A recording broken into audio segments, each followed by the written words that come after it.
The CIA classified a document titled Analysis and Evaluation of the Gateway Process, which delves into the theoretical background and potential benefits of the gateway process, including improved focus, intuition, and problem-solving skills. Although it is an older paper dated June 9, 1983, it is extremely interesting, with the concepts within its pages confirmed by modern developments in science, quantum physics, and neurobiology. Why was this hidden until now? What are the secrets of our mind, and is the whole world one gigantic hologram? The key to creating any hologram is that energy and motion must interact with energy at rest. In the example above, the pebbles represent energy and motion, while the water, before being stirred by the pebbles, represents energy at rest. In order to activate or indeed understand the meaning of holography, energy, in this case a coherent light source such as a laser beam, must be passed through the interference pattern generated by the interaction between energy and motion and energy at rest.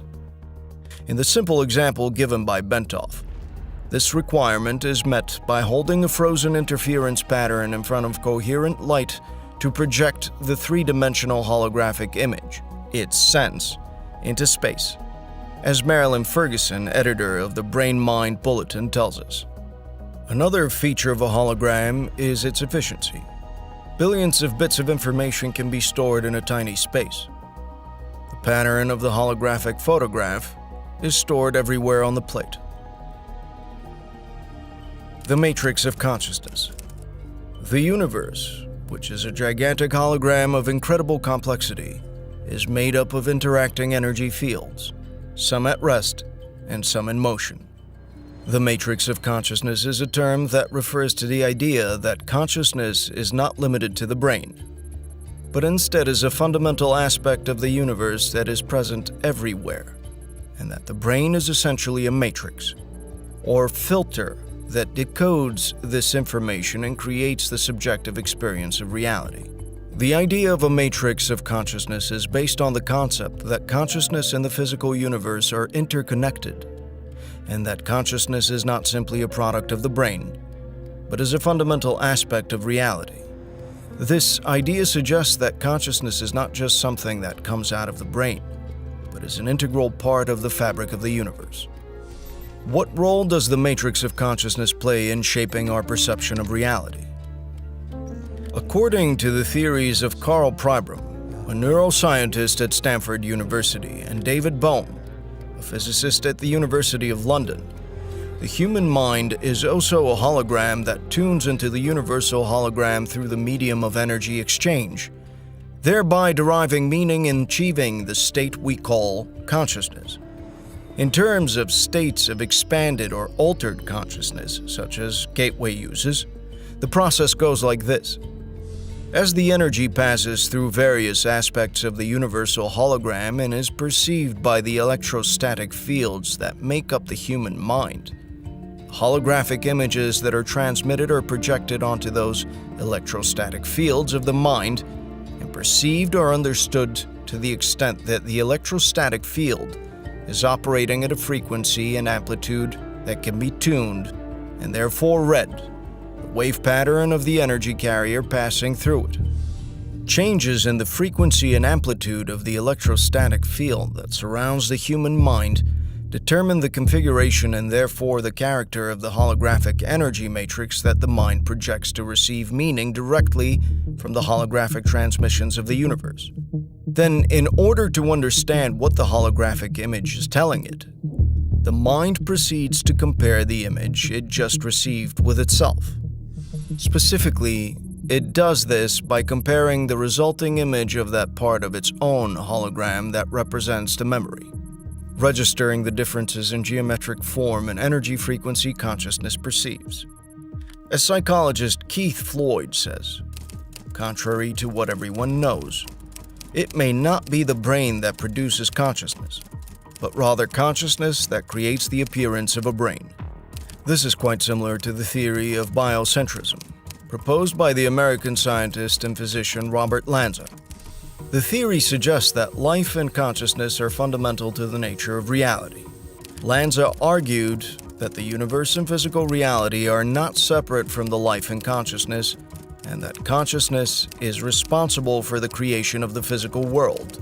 And without consciousness, the physical world would not exist. The theory also suggests that the universe is not deterministic, but instead is shaped by the observer, and that the observer plays a major role in creating reality. The process of consciousness is easiest to understand if we imagine the holographic input with a three-dimensional grid system superimposed on it so that all the energy patterns contained within can be described in terms of three-dimensional geometry, using mathematics to reducing data to two-dimensional form. Bentov states that scientists suspect that the human mind operates on a simple go-no-go binary system, like all digital computers. Therefore, after superimposing the three-dimensional matrix on the holographic information it wishes to interpret, and reducing that information mathematically to two-dimensional form, it can fully process it using its fundamental binary system, just as any human-made computer can process volumes of data and make various comparisons between the data and information stored in its digital memory. Our minds work the same way, perceiving only by comparison. Bentov formulated the proposition as follows: our whole reality is built up by constantly making such comparisons. Whenever we perceive something, we always perceive only the differences. In states of expanded consciousness, the right hemisphere of the human brain in its holistic, nonlinear, and nonverbal mode of functioning acts as a primary matrix or receptor for this holographic input, while working in phase or coherence with the right brain, the left hemisphere provides the secondary matrix through its binary, computer-like mode of functioning to further screen the data by comparison and to reduce them to a discrete two-dimensional form. To the extent that gateway succeeds in bringing about a refinement of the energy matrix of the mind, it succeeds in expanding or altering human consciousness so that it can perceive without resorting to the mediation of the physical senses, so that more and more of the universal hologram can ultimately be perceived and understood. Marilyn Ferguson has written that Pribram and Bohm's theories seem to explain all transcendental experiences, paranormal events, and even normal perceptual oddities. She goes on to say about Pribram, currently, he's proposing a startling, all-encompassing model that is generating considerable excitement among those intrigued by the mysteries of human consciousness.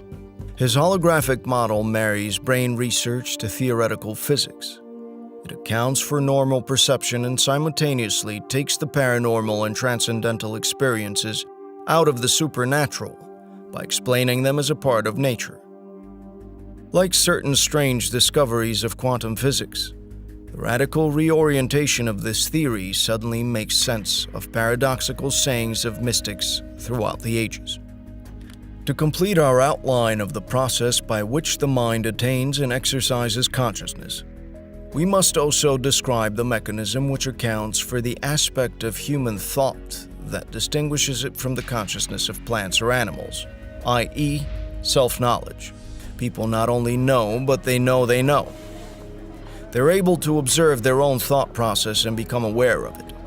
In addition, they can perform benchmarking, evaluating the functioning of their thought process against various objective standards that they have adopted. Human consciousness can do this because it has the ability to duplicate aspects of its own hologram, project them, perceive this projection, compare it to the memory aspect, where its standard of measurement of evaluation are stored, of its own hologram and measure or sense the differences using three-dimensional geometry, and then binary go, no-go. Does our consciousness really play a central role in shaping reality? And as the holographic principle suggests, is the universe a projection of information encoded at its boundary? The implications of the theory discussed in this episode would be enormous and have the potential to revolutionize our understanding of consciousness, reality, and the mind-body relationship. So, the next time you look at the world around you, remember that you may just be looking at a holographic projection created by your own consciousness.